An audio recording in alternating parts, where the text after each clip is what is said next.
I've been in a crazy situation with one producer. I think I might have talked about this once. One producer, like, we did 2 records together.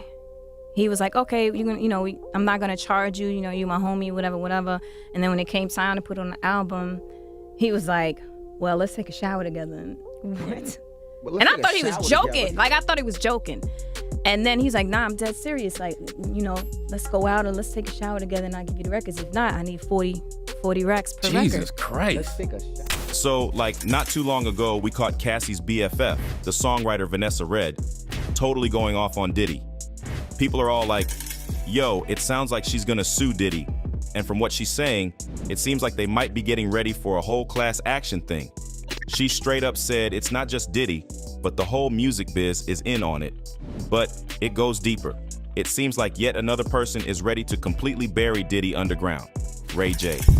There's this wild blind item making the rounds, talking about Diddy and Ray J scheming on Ashanti, doing some messed up stuff like demanding you know what and blacklisting her. I know, it's as awful as it sounds. And remember how Diddy swiped songs from Ashanti, trying to pass them off as J-Lo's vocals? Now, it looks like he pulled a similar move on Ashanti, just like he did with Cassie. And Ray J's caught up in this too? It's like the whole industry is falling apart right in front of us. Yo, Ashanti's making a comeback in the music scene after laying low for a bit. It's awesome to see her back in the spotlight, but there's a bit of a bittersweet vibe to it. People are talking, saying if it wasn't for J-Lo swooping in and taking over, Ashanti would be killing it right now. And guess what? J-Lo jacking her career was just the beginning. Rumor has it, Ashanti went through some serious hell when she first dove into this industry. Tough break, huh? So, J-Lo, the mega famous Jennifer Lopez, got her big break in '97 playing Selena. Then she stepped into the music game with her demo picked up by Tommy Mottola and Sony Music. In '99, she dropped her debut album, On the Six, featuring the hit If You Had My Love. But hold up, R&B singer Chante Moore wasn't having it. She had a super similar song called If I Gave Love from '98. Both were cooked up by Rodney Jerkins. And rumors flew that J-Lo's then boyfriend Diddy pushed for a near identical track. And it doesn't stop there. J-Lo's reputation for lifting vocals and not singing well live grew. She often used black female vocalists for background vocals, but the problem was she passed them off as her own, like on Play, and the I'm Real remix with Ashanti and Christina Milian. In the I'm Real remix video with Ja Rule, J-Lo straight up reused Ashanti's vocals and didn't give credit. Even her signature song, Jenny from the Block, had Natasha Ramos singing the chorus, bridge, and ad-libs. But J-Lo left her off the credits. Ramos downplayed her contributions on Twitter, but leaked reference tracks showed her vocals were cut and pasted, and J-Lo didn't stop there. She tried to steal from Usher, Amory, Brandy, Mariah Carey, and more. It's not just about the music, it's a whole issue of colorism and fraud in the music game. J-Lo's built a career on taking from others without giving fair credit. Mariah Carey spilled the tea on her long-standing beef with Jennifer Lopez in her tell-all memoir, The Meaning of Mariah Carey. She didn't hold back and threw in a savage dig for good measure. In this one juicy extract, Mariah dished on how her divorce from ex-Sony Music CEO Tommy Mottola sparked the feud. Apparently, Mottola tried to mess with Mariah's 2001 movie Glitter and the lead single Loverboy, and J-Lo's song I'm Real got mixed up in the drama. Mariah claimed Mottola, still salty about their divorce and her departure from Sony, did everything to sabotage her. According to her, he messed with the movie soundtrack, yanked out promotional stuff from stores, and just generally tried to dim her glitter shine. J-Lo in the mix worked on Loverboy, which Mariah says sampled Firecracker by Yellow Magic Orchestra. Sony apparently got wind of Mariah's track and rushed to make J-Lo's I'm Real, also using the Firecracker sample. Mariah throws shade, hinting that Sony noticed her move and rushed to make a single for another female entertainer on their label. We all know who. Mariah also claimed her collab with Ja Rule got messed up after Mottola called the shots and got Ja to work with J-Lo on I'm Real. Mariah had to scramble and redo the song. Gotti, Ja's manager, confirmed Mottola's involvement. Mariah ended it all with a savage line, saying despite the chaos, Loverboy turned out to be the best-selling single of 2001 in the United States. Mic drop, I'm Real, ouch. Hold on, it gets even crazier. So Diddy supposedly had a hand in getting Ja Rule to hop on the remix with J-Lo. Why? Well, according to Diddy's former bodyguard, Gene Deal, Diddy and Ja used to, hang out together.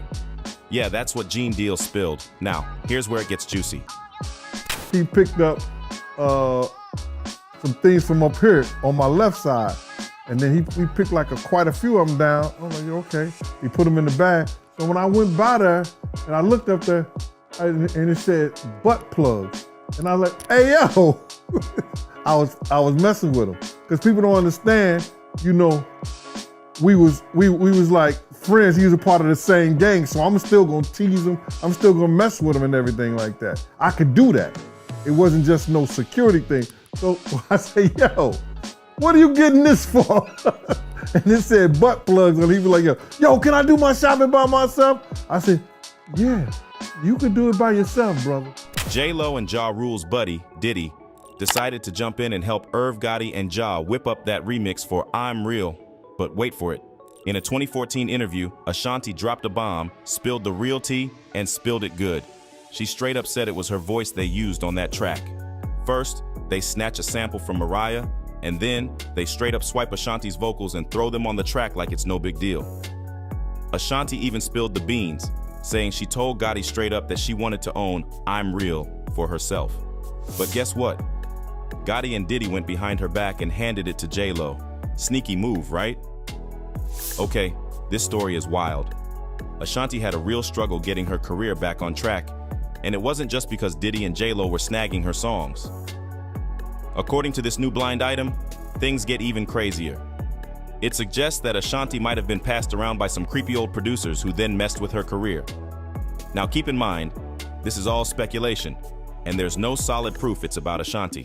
The timeline is kinda iffy, and some folks are saying it might be another singer from Murder, Inc. Either way, it's disturbing, no matter who went through it. So, here's the tea from the blind item. When Aaliyah passed away in that plane crash in 2001, there was a gap that needed filling.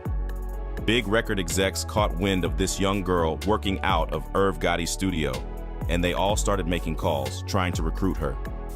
Then, Ray J steps into the picture and spills the beans to Diddy about Ashanti. How Ray even knew Diddy like that is a mystery, but according to the blind item, he basically took Ashanti from Gotti and handed her over to Diddy, who allegedly did some sketchy stuff. Ray J apparently felt some kind of way about Diddy messing with Ashanti, and that's when things went south between Ray and Diddy. Allegedly, Diddy started blackballing Ashanti and snagging her songs for J-Lo. It's like a soap opera, but way crazier. Hold up, there's some serious detective work going on with this story. So, some folks are pointing out that the timeline doesn't quite match up because Ray J is actually a year younger than Ashanti. Selling her to Diddy when she was that young seems unlikely. Now the gossip mill is buzzing that the blind item might be about singer Tiara Marie. She got signed at a young age to Jay-Z's label Def Jam, and her career took a bit of a twist. If the blind item is really about Tiara Marie, the first producer they mentioned could be L.A. Reid and the mogul Jay-Z. Now, as for Ashanti, she did have a similar situation with an unnamed producer. In a December 2022 interview on The Breakfast Club, she spilled the tea, saying this producer asked her to shower with him after they made 2 records together. It's like a crazy puzzle with all these pieces that might fit together in unexpected ways. A lot of people immediately assumed she was talking about Irv Gotti, but it also could have been Diddy.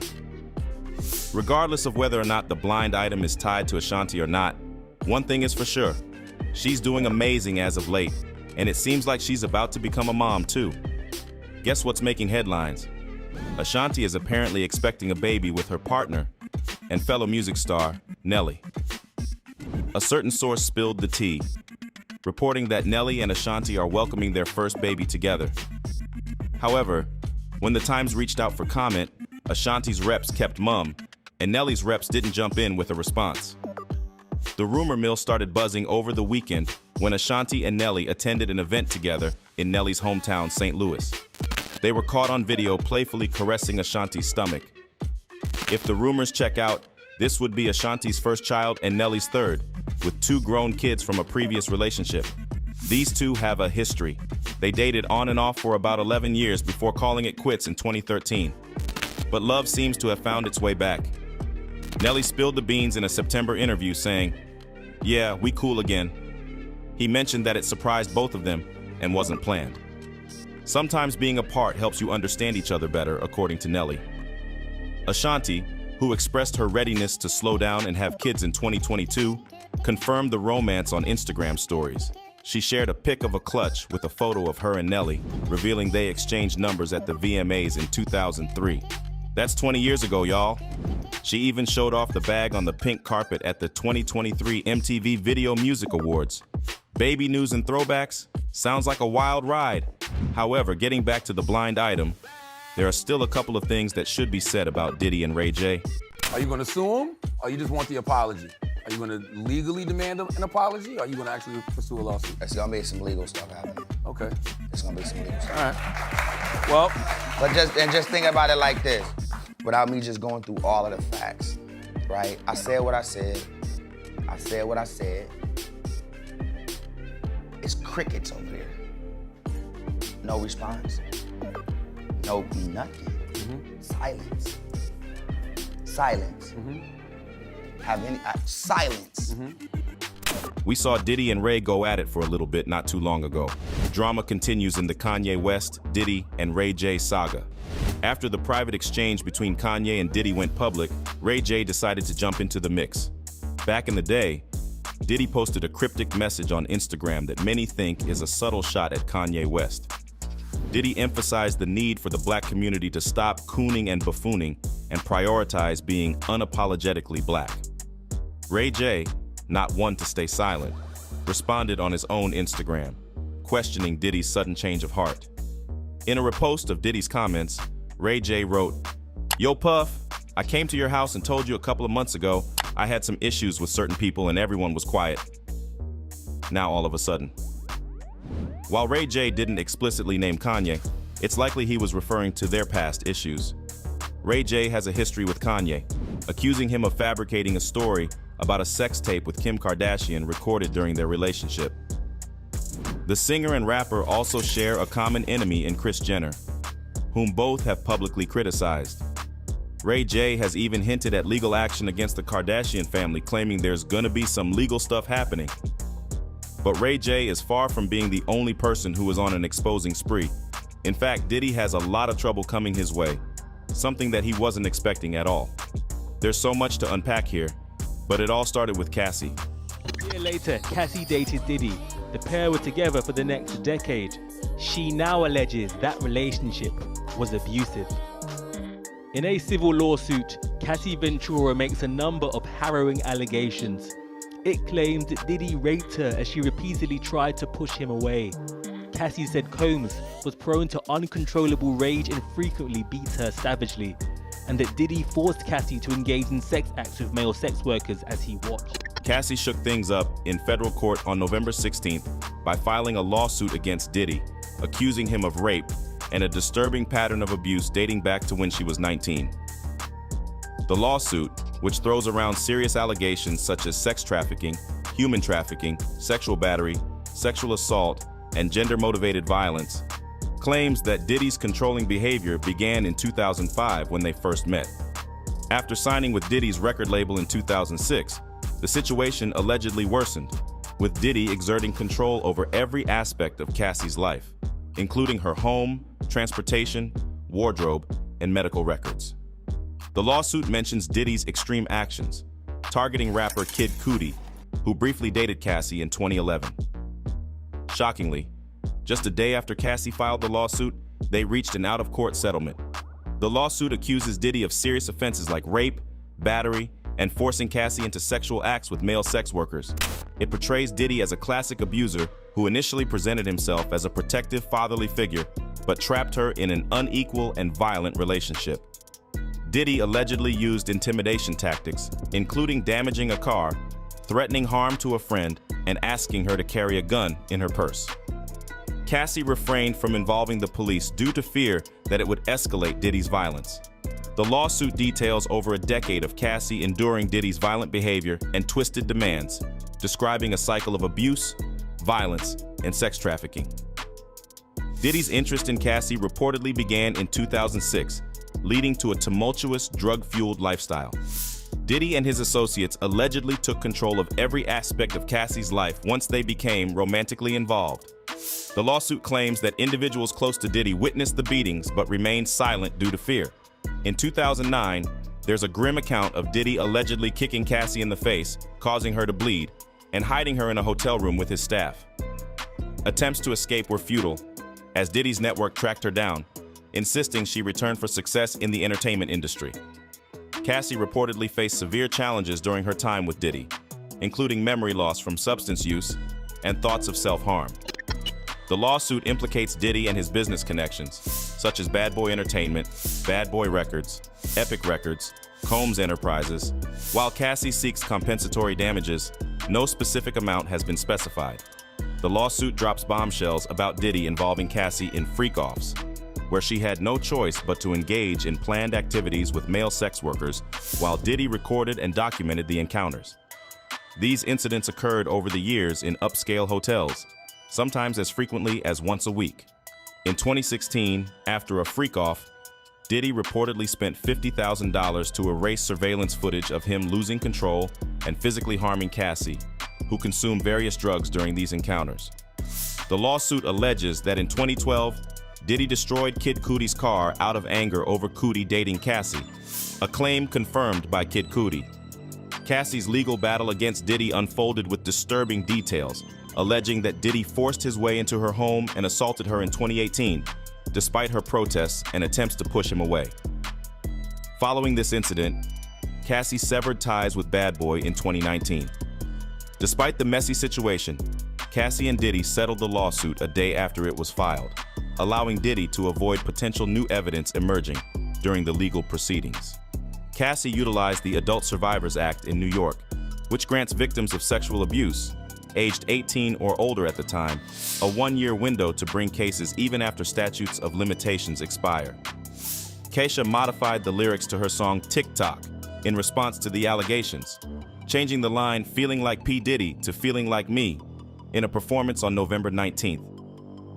50 Cent hinted at more trouble for Diddy in a now-deleted Instagram post, referencing Diddy's swift settlement and predicting additional challenges. Members of Danity Kane, a group formed by Diddy on MTV's Making the Band, expressed support for Cassie. Aubrey O'Day tweeted about trying to alert people to the situation, sharing news headlines about the lawsuit, while Dawn Richard offered prayers for Cassie and her family. Past allegations against Diddy resurfaced, including an interview with Virginia 5 in 2019 detailing physical abuse and a lawsuit from Diddy's former chef, Cindy Ruella, in 2017, alleging sexual harassment. Cindy claimed Diddy would ask her to serve food after sexual activity, often while they were naked. Diddy settled the lawsuit in 2019. During Thanksgiving weekend in 2023, Diddy faced two separate lawsuits accusing him of sexual assault. One involved a former college student, and the other accused Diddy and singer-songwriter Aaron Hall of assaulting the plaintiff and her friend in 1990 or 1991. Additional incidents were brought up, including accusations of assaulting his son's football coach in 2015, rumors of a club fight with Kid Cudi in 2012, and a lawsuit for ordering a promoter's assault in 2007. In the 90s, Diddy pleaded guilty to a reduced assault charge for attacking the president of Interscope Records. Despite settling with Cassie, Diddy maintained a low profile, but paparazzi captured him looking serious in his backyard. A friend of Cassie Ventura has come forward to support her claims of abuse by her long-term partner, Sean Diddy Combs. Tiffany Red, a singer-songwriter, revealed in a scathing letter published by Rolling Stone that she witnessed Diddy forcing Cassie to leave her own birthday party in August 2015 for what he termed a freak-off, involving sex with male prostitutes. Red, known for her work with artists like Jason Derulo and Zendaya, expressed feeling helpless and scared when Diddy yelled at Cassie during the birthday party. In her letter, Red accused Diddy of abusing power and inflicting ongoing harm on individuals, including herself. Diddy's representative reiterated his denial of all allegations. Red, fearing for her safety, decided to break her silence, standing in solidarity with Cassie. She revealed their close friendship since 2015 and described an uncomfortable encounter with Diddy at Cassie's birthday party. Red also detailed instances of witnessing Diddy's threatening behavior. Cassie's drug use concerns and attempts to silence her after leaving Diddy in 2019. The letter echoes claims made by Roger Bonds, Diddy's former head of security, who also supported Cassie's accusations of abuse. Cassie's lawsuit was settled on November 17th, with 2 additional lawsuits filed against Diddy later. The terms of the agreement remain undisclosed. Cassie and Diddy issued statements expressing an amicable resolution. According to a recent Rolling Stone report, 18 brands have cut ties with Diddy's e-commerce platform, Empower Global, in the wake of sexual assault allegations against the hip-hop mogul. Cassandra, Cassie Ventura, and 3 other women have accused Diddy of sexual assault. Annette Nyao, founder of the luxury eyewear and handbag brand House of Takura, confirmed severing ties with Empower Global, stating the decision was made on the day Cassie filed her lawsuit. Nyao emphasized the serious nature of the allegations and the company's commitment to victims' rights. Another brand, Tsuri, a women-owned luxury skincare company, expressed its intention to end its relationship with Empower Global immediately, citing a zero-tolerance policy toward mistreatment of women. Several other brand founders echoed similar sentiments, emphasizing their dedication to respecting individuals of all genders, ethnicities, and ages. Of the 160 brands contacted by Rolling Stone, 9 opted to remain on the platform, while one business owner defended Diddy, urging others to leave that man alone. Diddy is currently facing at least 4 lawsuits from different women alleging sexual misconduct. The most recent lawsuit involves a plaintiff known as Jane Doe, accusing Diddy and 2 associates of gang rape when she was 17. In response, Diddy released a statement denying the allegations and expressing his determination to defend himself. Now, I will say that this is the first time, this is the first suit where Diddy has actually spoken out himself. Yeah. We've been hearing from his attorney. So Diddy posted a statement. He said, "Enough is enough. For the last couple of weeks, I've sat silently and watched people try to assassinate my character, destroy my reputation and my legacy. Sickening allegations have been made against me by individuals looking for a quick payday. Let me be absolutely clear, I did not do any of the awful things being alleged. I will fight for my name, my family, and for the truth." Sean Diddy Combs. He did not call himself Love in this statement. The news of brands leaving Empower Global coincides with Diddy stepping down from his chairman position at Revolt. Well, there you have it, folks. The tangled web of the music industry's drama. From Ray J allegedly spilling the beans on Diddy and Ja Rule's collaborations, to Ashanti claiming her vocals got swiped and songs got snatched, it's been a wild ride. The behind-the-scenes chaos, the alleged backstabbing, and the blind items that sound like a Hollywood thriller, it's all part of the music biz. And then there's Diddy, weaving through the narrative, facing lawsuits left and right, from Cassie's bombshell accusations to Kesha tweaking her lyrics, and Danity Kane rallying behind Cassie. The hip-hop soap opera unfolds with each passing day. So grab some popcorn, because you never know what's coming next in this showbiz roller coaster. Ray J, Ashanti, Diddy, and the rest. They've given us a front row seat to a saga that's wilder than any chart-topping remix. Until the next verse drops, stay tuned, stay curious, and remember, in the music industry, the drama is always on repeat. Just before you go, make sure you keep it Rizzle.